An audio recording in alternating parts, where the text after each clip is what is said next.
হয়েছে বেটি বাঁচাও বেটি পড়াও, এই প্রকল্প বাস্তবায়িত হচ্ছে ত্রিপুরাতে। এবং আমরা জানি যে বহু জায়গার মধ্যে যখনই অনেকে চায় না যে মহিলা জন্মগ্রহণ করো, আলট্রাসোনোগ্রাফির মাধ্যমে আজকাল ধরা পড়ে যে মহিলা আসছে, তো অনেক পুরুষতান্ত্রিক সমাজে চায় না কেউ মহিলা আসুক। আমাদের মাননীয় প্রধানমন্ত্রীজির সরকার যেভাবে আমাদের নির্দেশ দিয়েছেন, আমরাও সেইভাবে কিন্তু এখানে আইন এনেছি যাতে কোনো অবস্থায় ভ্রূণ হত্যা না করা হয়, সেই বিষয়টা আমরা দেখেছি। আমরা এখানে ত্রিপুরাতে একমাত্র রাজ্য যেখানে 8টা জেলার মধ্যে সম্পূর্ণভাবে আমরা মহিলা দ্বারা পরিচালিত মহিলা থানা আমরা করেছি।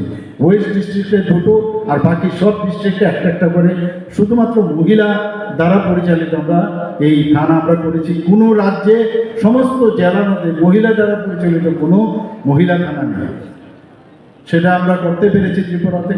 কর্মক্ষেত্রে যাতে sexual harassment of women at work যেটা অ্যাক্ট হয়েছিল 2013, সেই অনুযায়ী আমরা সমস্ত সরকারি অফিস ও বেসরকারি অফিসে ইন্টারনাল কমপ্লেন্ট কমিটি আমরা সেটা করেছি, এবং 8টি জেলায় জেলাশাসকের অফিসে লোকাল কমিটিও আমরা গঠন করেছি। কারণ আমাদের মায়েরা বোনেদের ওনাদের যদি সুরক্ষা না দেওয়া যায় তাহলে তো কোনো কাজ হবে না, এবং all efforts will be in vein. যে সেই কাজটা আমরা করছি। আমরা আপনারা নিশ্চয়ই জেনেছেন কিছুদিন আগেও আমাদের এখানে MCS ক্লিনিক হচ্ছে আমাদের জিবি হাসপাতালে, সেখানে প্রায় ডোনার মিনিস্ট্রি থেকে প্রায় 100 কোটি টাকার উপর আমরা সেখানে পেয়েছি। সেখানে 100 শয্যা বিশিষ্ট মা ও শিশু ইউনিট সেখানে নির্মাণের ব্যবস্থা চলছে। দুস্থ যারা বয়স্ক মহিলারা আছেন তাদের জন্য আরও 3টি বৃদ্ধাশ্রম নির্মাণের প্রস্তাব জমা দেওয়া হয়েছে। প্রধানমন্ত্রী মাতৃবন্দনা যোজনায় অধীনে একটু আগে আপনারা দেখেছেন এখানে যে গর্ভবতী ও প্রসূতি মায়েদের স্বাস্থ্য ও পুষ্টির যাতে মান উন্নয়ন থাকে তার জন্য আর্থিকভাবে সহায়তা করা হয়। সকল গর্ভবতী মহিলাদের প্রথম জীবিত সন্তানের ক্ষেত্রে শর্ত সাপেক্ষে ওনাদেরকে 2 কিস্তিতে মোট 5,000 টাকা করে দেওয়া হয়। আর যদি দ্বিতীয় সন্তান হয়, যদি মেয়ে হয়, তাহলে তাকে একসাথে সেখানে মা 6,000 টাকা পাবেন।